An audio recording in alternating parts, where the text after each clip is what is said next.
Now let's take you to Oyo State, where at least 20 shops have been destroyed by a late-night fire at Mayegun Market, and that's a section of the popular spare parts market in Ibadan. Eyewitnesses told TVC News that the fire started around 11 p.m. on Thursday, but could not get the intervention of the firefighters until after 4 hours. They also mentioned that millions of naira have been lost to the incident, with many vehicle parts destroyed.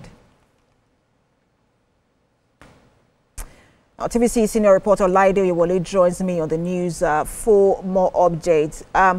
Olaide, what more can you tell us at this moment? This is not the first time we're seeing fire incidents in markets in Ibadan. Tell us specifically about this one.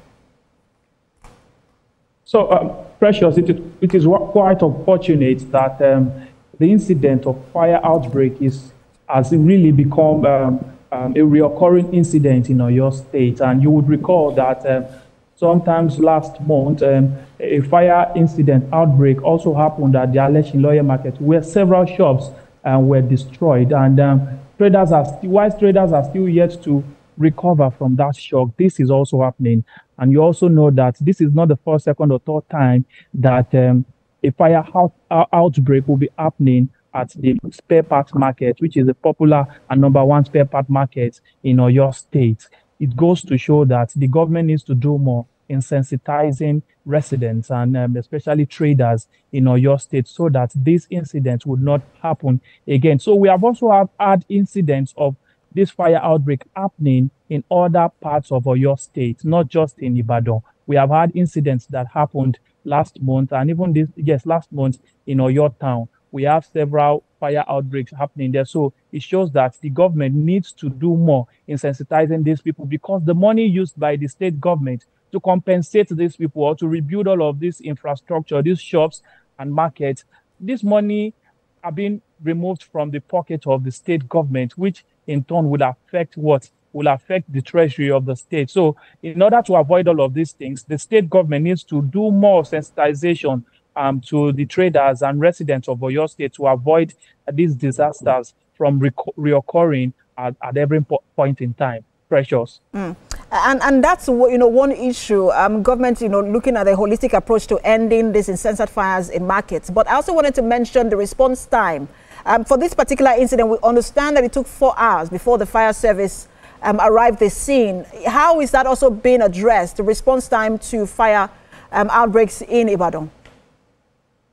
So, well, we do not totally want to believe or agree to that assertion or that allegation made by the people that it took them 4 hours, because if you look at the structure of the market, the market there is clumsy. So if it actually took them 4 hours, everywhere would have been burnt down and all of that. So, most of these people like to spoil emotions and all. So, but we have not heard from the side of the fire service in Oyo State, but we need to look at it very well, that if the fire service had come at that time, 4 hours after the incident, the whole place would have been, in flames. So, well, we can also still say that perhaps because of the intervention of the passersby and those who live around that place, they must have tried to contain the light. Okay, so true, but we need to also hear from the state fire service on, okay, which response time they came around. Also, that is not to say that we should not also encourage or tell the state government that they need to what? They need to up their game in answering to calls of distress, especially when it comes to fire in the state, so that incidents like this will not be of huge magnitude, as we saw the last time at Oyewole market. Absolutely, Olaide. Thank you so much for that update. Senior reporter live for us in Ibadan, Olaide Oyewole. All right, still ahead on TVC News at 7. National Association of Ondo State Students condemns interference of government appointees